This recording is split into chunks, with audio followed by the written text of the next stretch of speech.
On Saturday, the 17th of May 2025, Frontline of Hope Ministries witnessed the incredible dedication of Midville Fire, Midville Parks, Midville Roads, and the Midville Municipality. They tackled the monumental task of clearing the Henley on Klip River by removing fallen trees and any other debris that could cause erosion and a possible flood danger, not only to infrastructure, but to community members.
Their dedication to safety and world-class service was truly inspirational.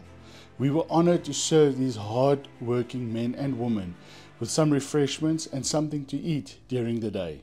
A special thanks goes out to Steven se Vleispaleis, who sponsored the Boerewors rolls, and the Midville Private Hospital. We also want to thank each and every member of this church. Your contributions enables this ministry to serve on the front line. If you want to support the Frontline by supporting us, please visit www.frontlineofhope.co.za.